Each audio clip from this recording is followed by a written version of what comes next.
السلام علیکم و رحمت الله و برکاته.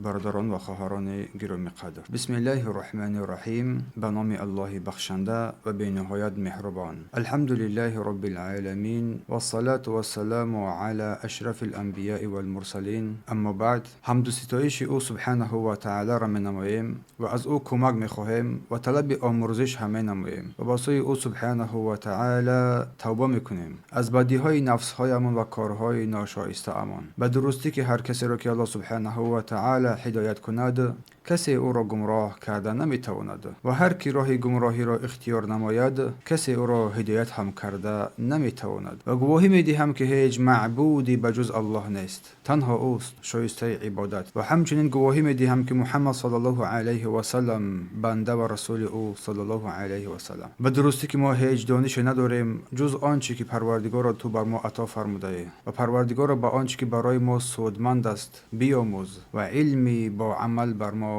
نصیب و روزی بگردان. امروز با فضل و کرم الله سبحانه و تعالی با همراهی شمایان از کتاب فقه میسر، فقه آسان بیان، موضوع درسی امروزه ما این در باب 8 فی الامامه فی الصلاه، باب در بیان یا درباره امامتی نمودن، امام شدن در نماز، که در این مسائل هست. و منظور از امامت پیوستگی نماز با آن کسی که نماز را میخواند، امام شود، امامتی میکند است. مسئله اول، من احق بالامامه، بر امام شدن کی سزاوارتر است بر امام شدن؟ میفرماید صاحب کتاب بیان رسول صلی الله علیه و سلم احق بالامامه والاولى بها فی قوله، اینکه پیامبر الله صلی الله علیه و سلم سزاوارترین شخص را برای امامت و حقترین آنها را بیان کرده فرمودند. یا القوم اقرأهم لکتاب الله، گفتند که قوم را، مردم را، یعنی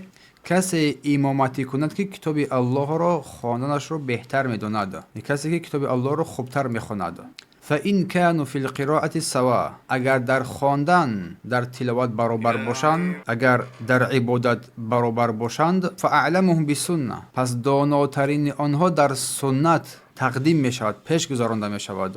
فإن كانوا في سنة سواء، اگر در سنت هم برابر باشند، پیشترین آنها کسی که هجرت کرده است امامتی را به عهده میگیرد. فإن كانوا في هجرة سواء، اگر در هجرت برابر باشند، پس گفتن که چیز؟ کسی که از آنها اسلام را پیش قبول کرده است. روایت مسلم، حدیث تحت رقم 673. پس در این حدیث شریف رسول الله صلی الله علیه و سلم مسئله امامت را باید کی احقیت در امامت شدن رو، در امام شدن رو دارد بیان کردن صلی الله علیه و سلم، که گفتن اول کسی که کتاب الله رو خوب میخواند، اگر در این برابر باشن، کسی که بر سنت پیامبر صلی الله علیه و سلم داناتر است، اگر در این برابر باشن، کسی که هجرتش تقدیمتر است، پیشتر هجرت کرده است، اگر در این برابر باشن، اسلام آنها نظر کرده میشد، اول اسلام آورده است، آن پیش گذرانده میشود. پس این ترتیبی که رسول صلی الله علیه و سلم گفتن ترتیب اولاتر است بر امامتی بودن. اول چی گفتم؟ آنکه خواندن قرآن را بهتر میداند، یعنی آنکه قرآن را درست و با نیکو احکام تجوید را رعایت مینماید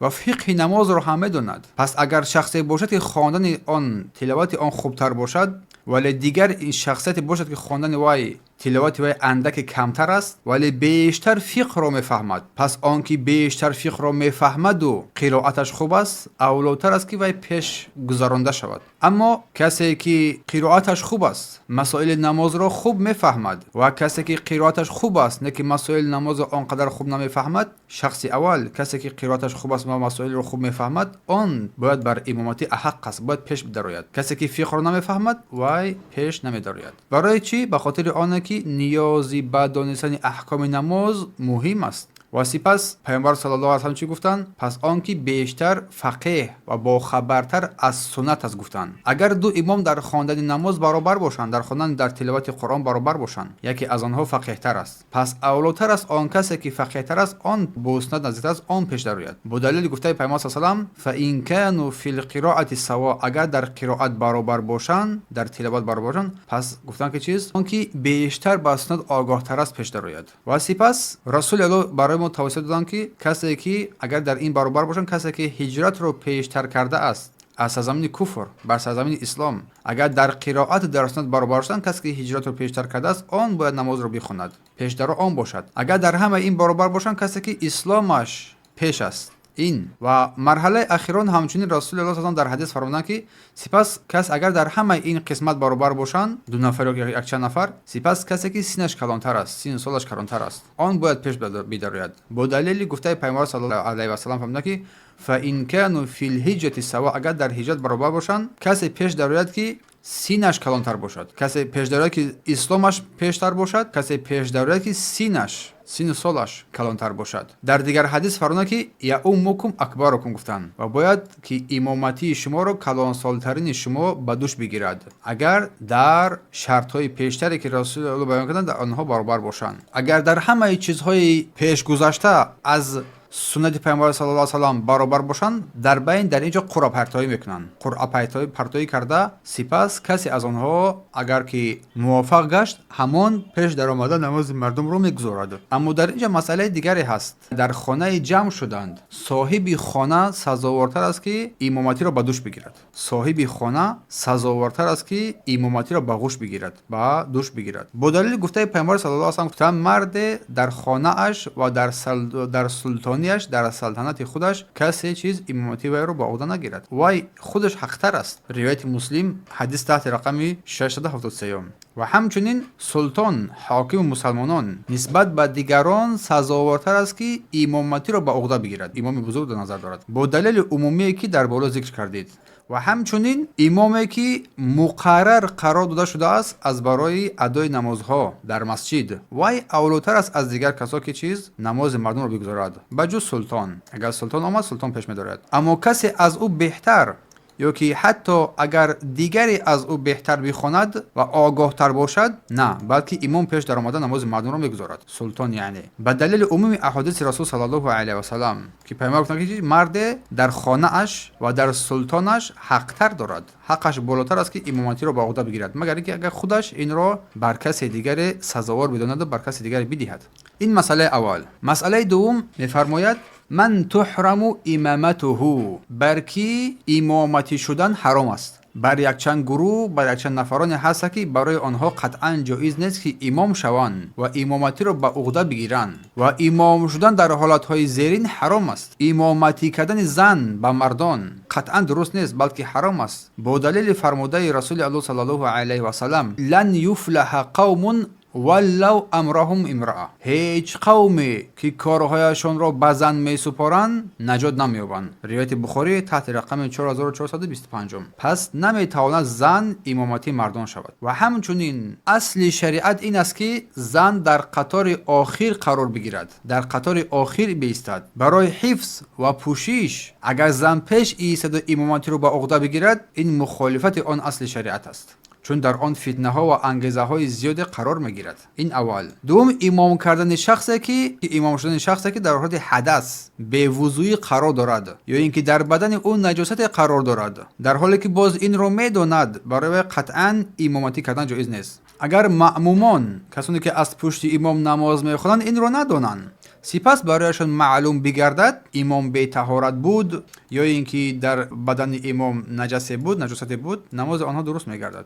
و همچنین امام کردن امی، یعنی کسی که سوره فاتحه را درست خوانده نمیتواند یا اینکه سوره فاتحه را از یاد نمیداند، در خواندن سوره فاتحه مشکلی دارد یا حرفها را درست نمیخواند، ادغام میکند یا حرفی را با حرف دیگر عوض میکند یا لفظی سوره فاتحه را چنان خطا میخواند که معنای آن را دیگرگون میسازد، چون این شخص شایسته امام شدن را ندارد و نمیتواند که امام شود، مگر برای آنکه مثل خودش باشد، مگر برای آن کسانی که به مثل خودش باشند. به خاطر چیز؟ به خاطر آنه که او انسان قادر به ادای رکن نماز نیست، چون سوره فاتحه رکن است. یا اینکه امام کردن فاسق یا بدعتکار، کسی که فاسق است یا که بدعتکار است، صاحب بدعت است، نماز از پشت وی درست نیست اگر فسق و فجور وی آشکار باشد. یا کسی که بدعت‌های کفری انجام می‌دهد، عمل‌های کفری انجام می‌دهد، از پشت این شخص هم نماز درست نمی‌گردد. با دلیل گفته قول الله سبحانه و تعالی که در سوره سجده آیه 18 می‌فرماید افمن کان مؤمنا کمن کان فاسقا لا یستوون، آیا کسی که مؤمن است مثل کسی که فاسق است برابر هستند؟ هرگز برابر نیستند. و همچنین امام کردن شخصی که نمیتواند رکوع و سجده انجام میدهد، یا که قامت، راست ایستادن یا که نشستن را انجام دادن نمیتواند، پس امامتیش برای کسی که قادر راست ایستادن هست و این عملها را انجام میدهد جایز نیست، بلکه کسی شایسته است که رکنها را انجام بدهد، مثل قیام، رکوع، سجده و اینها. بارک الله فیکم. این بود مسئله دوم که برکی امامتی حرام است. یکم بر زن، بر مردان. دوم امامتی شخصی که به وضو هست، چه وضوی خود وضوی بزرگ، در حالی که شخص میدوند یا که مردم میدونند که وای در همه حال گرفتار است، یا اینکه در لباسش نجس باشد. کسی که اصلا سوره فاتحه را خوانده نمیتواند، یا که ازیاد نمیدوند، یا حرفا را نادرست میخواند، یا که لفظ قرآن را تغییر میدهد، فاتحه را چنان میخواند که معناش تغییر مییابد. شخص فاسق که فسق آشکار انجام میدهد، یا که بدعتکار، یا بدعتکاری که بدعت کفری دارد، یا که کسی که نمیتواند رکوع و سجده را خوب انجام میدهد. این بود مسئله دوم. اما مسئله سوم، ما یکره امامته، کی امامتی شدنش مکروه است. پس امامتی کردن برای شخصان زیرین مکروه، یعنی ناخوش و ناخوشایند است یا ناخوش شمرده می شود. یکم لحن، هو کثیر لحن میفرماید، کسی که بسیار اشتباه و خطا در قرائت میکند. کسی که بسیار اشتباه و خطا در قرائت میکند، پس این مکروهیت در غیر سوره فاتحه است. اما اگر لحنی وای، خطاگی وای، اشتباهی وای دیگر در سوره فاتحه باشد و که معنا را تغییر بدهد، گفتیم اصلا در بالا که امام شدن وای جایز نیست، باطل میکنه نماز را، چون که گذشت. و مکروه بودن وای با دلیل گفته پیامبر صلی الله علیه و سلم که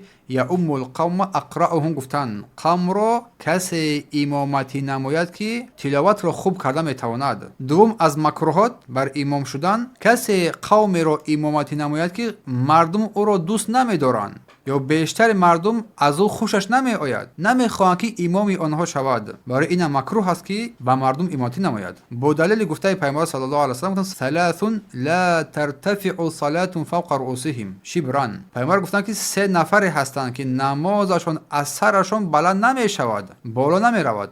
یکی از آنها رجل اما قوما و هم له کرهون، مردی که قوم را امامتی میکند در حالی که از او بدشون میآید، نمیخواهند او را که امام شود. این حدیث رو ابن ماجه تحت رقم 971 روایت کردگی هستند. همچنین نووی در مجموع و ابن ماجه تحت رقم 792 حدیث رو خوب گفتند.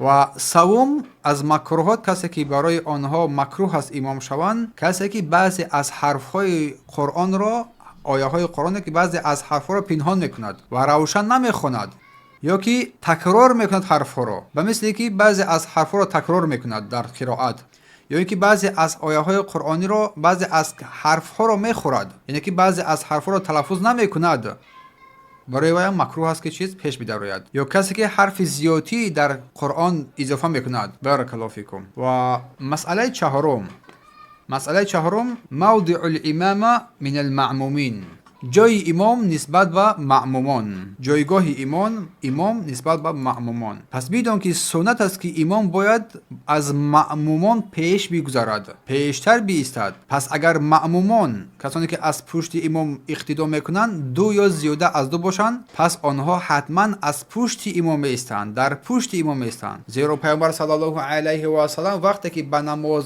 قامت می ایستاد، راست می ایستاد، پیش می رفت و یاران پیامبر، صحابگان پیامبر از پشت او می ایستادند، چگونه که در روایت مسلم و ابی داود است که فرمودند ان جابر و جبارا وقف احدهما عن یمینه والآخر عن یساره، اینکه روز شب از شب‌های رسول الله نماز میگذاشت، جابر و جبار یکی از طرف راست او صلی الله علیه و و دیگری از طرف چپ او ایستادند در نماز. و فاخذ بایدیهما حتی اقامهما خلفه، پیامبر چور کردند، پیامبر الله صلی الله علیه و سلم دستانشان را، دستان هر دوی آنها را گرفتند و هر دوی آنها را در پشت خود قرار دادند. روایت مسلم تحت رقم 3010. و همچنین با حدیثی که ابن عباس رضی الله عنهما روایت می‌نماید، گفتند که ثم یؤم رسول صلی الله علیه و سلم، وقتی که پیامبر صلی الله علیه و سلم نماز میگذاشتند در خانه، یا که با ما نماز میخواندند، و نقوم خلفه و نصلی بنا، ما پشت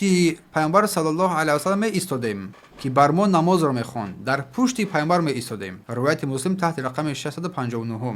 اما اگر یک انسان با همراهی امام نماز بخواند، پس از طرف راست او با همراهی امام یکجا شده نماز را میگذارند، در یک صف، یک جا در یک قطار ایستاده نماز میگذارند. لانه صلی الله علیه و سلم اراد ابن عباس جابرا الی یمینه لما وقف عن یساره. و وای مرد را از طرف راستش قرار میدهد اگر یک نفر باشد. میفرماید که زیرا پیامبر صلی الله علیه و سلم ابن عباس و جابر را که از طرف چپ او ایستادن، از طرف چپ پیامبر صلی الله علیه و سلم ایستادن، آنها را گرفت و از طرف راستش قرار داد. ابن عباس هنگامی که با پیامبر نماز خوند، که جابر هنگامی که با پیامبر نماز خوند، آنها را گرفت از طرف راستش قرار داد. روایت مسلم تحت رقم 3010.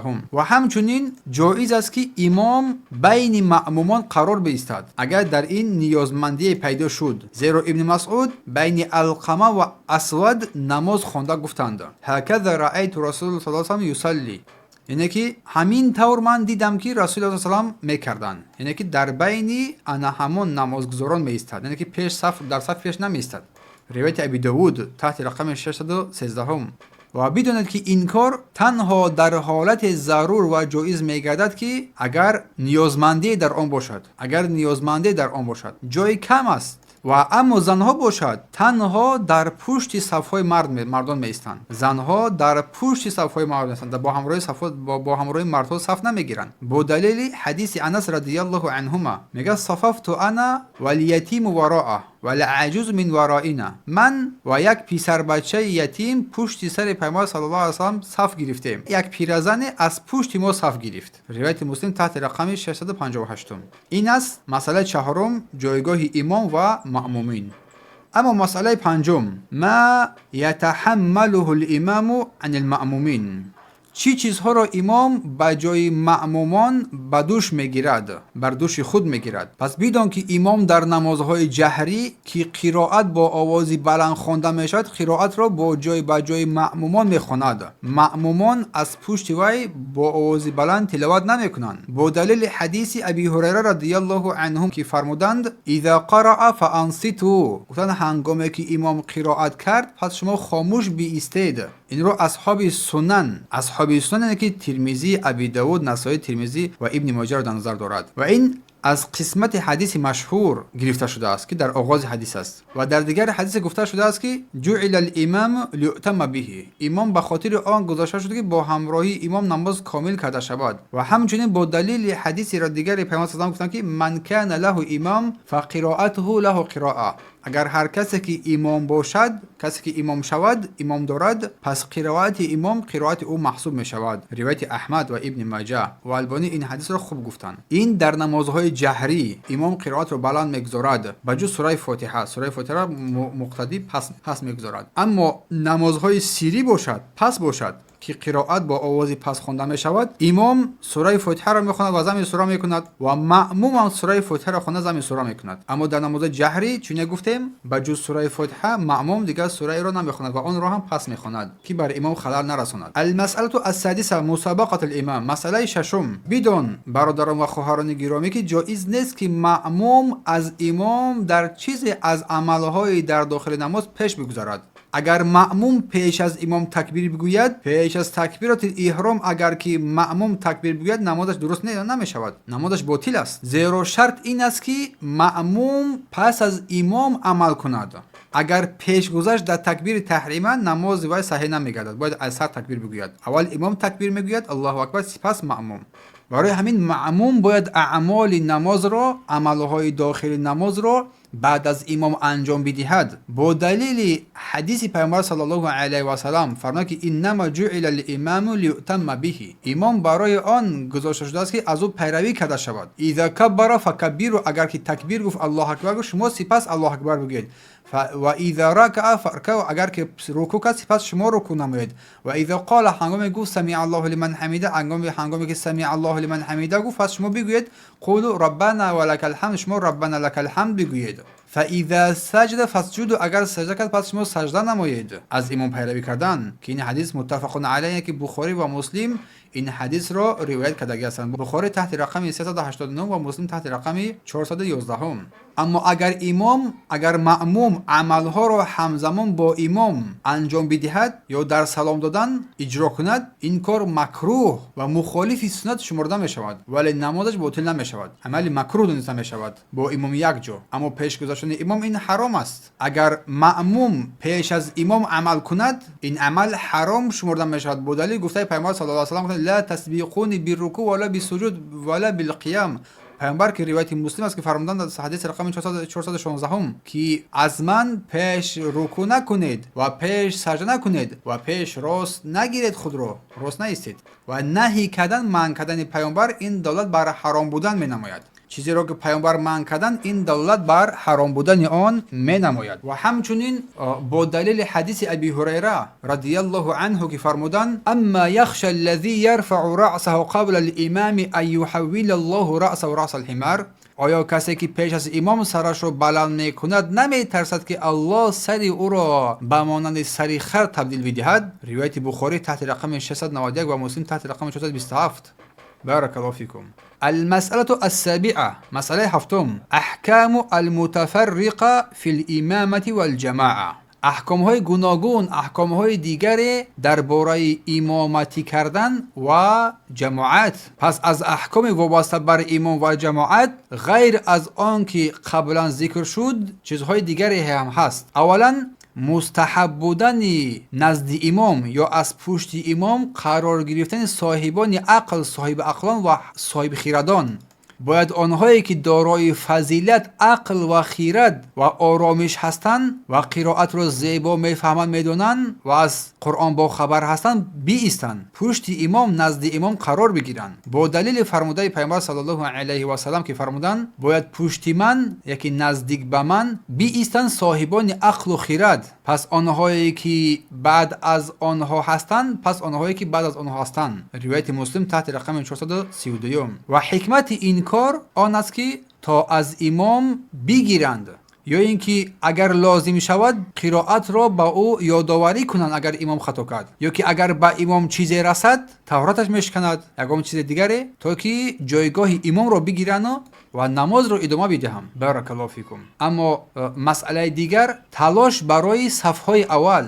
مستحب است، نیکو است که مأمومان به صفهای اول بیایند و به آن سخت اهمیت بدهند و از عقب ماندن صفهای آخر بپرهیزند. با دلیل گفته پیامبر صلی الله علیه و سلم که فرمودند که روایت مسلم است تحت رقم 438 گفتند پیش بیایید و از من پیروی کنید و آنهایی که پس از شما هستند از شما پیروی کنند. و گفتند که لا یزال قوم یتأخرون حتی یؤخرهم الله، هنوز هم همیشه گروه عقب میمانند، عقب نشینی میکنند در نماز تا که الله آنها را عقب اندازد. و همچنین فرمودند لو یعلم الناس ما فی النداء و صف الاول، اگر مردم میدونستند که چی اجری در اذان گفتن و صفهای اول هست، ثم لم يجدوا الا ان يستحموا عليه استحموا، و راه جز قرعه پرتایی برای رسن به صف اول نمیافتند، این کار انجام میدادند. حتما برای صف اول قرعه پرتایی میکردند، یعنی اینکه در بیان ثواب و ثمره صف اول را در نماز گرفتن. روایت مسلم تحت رقم 437.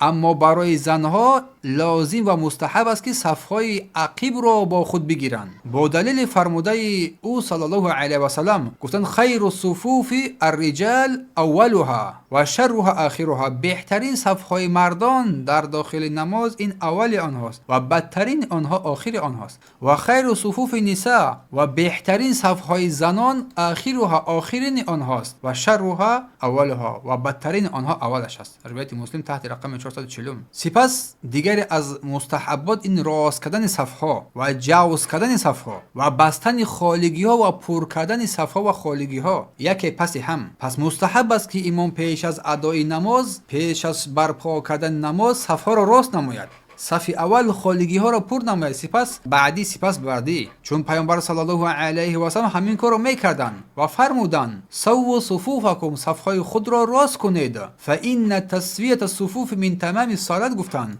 زیرا راست کردن صفها از کاملی نماز است. روایت مسلم تحت رقم 433. و انس رضی الله عنه گفتند اقیموا صفوفکم و تراصوا، نماز را قائم کنید، نماز را صفها را راست کنید، در صفها راست بایستید، فانی اراکم من وراء ظهری، پیامبر گفتند که بعد روز که من شما را از پشت خود میبینم.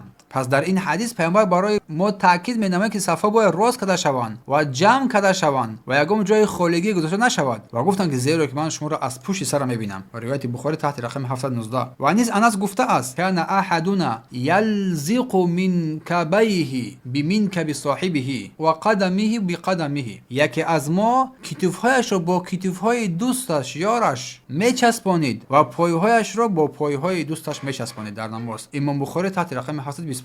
پس مستحب است که اول صف پیش پر کرده شود، سپس صف دوم، سپس همیشه رفتن گیرد. اگر کمبودی باشد باید در صف‌های آخر باشد، چون در حدیثی که روایت مسلم است تحت رقم 430 فرمودند که آیا شما صف نمیبندید همان طور که ملائکه ها نزد پروردگار صف میبندند؟ کما تصف ملائکه عند ربها. گفتم ای رسول الله چگونه ملائکه ها در نزد پروردگار صف میگیرند؟ گفتند که یتمون الصفوف الاول، صف اول را پر میکنند و یتراصون فی الصف، و در صف راست میایستند، صف را محکم میکنند، جوز مینمایند. دیگر از مکروهات نماز خواندن شخصی تنها در پشت صف. درست نیست که انسان هنگامی که داخل نماز شد در یک صف در پشت نمازگزاران تنها نماز بگذارد، چون در حدیثی که روایت احمد است و ابن ماجه که البانی آن را در سند ابن ماجه صحیح گفتند که لا صلاة لمفرد خلف الصف، نماز نیست برای کسی که تنها پشت صف نماز میخواند. و همچنین رأى رسول صلی الله علیه و آله این که پیامبر میگه دیدن مرد رو دیدن که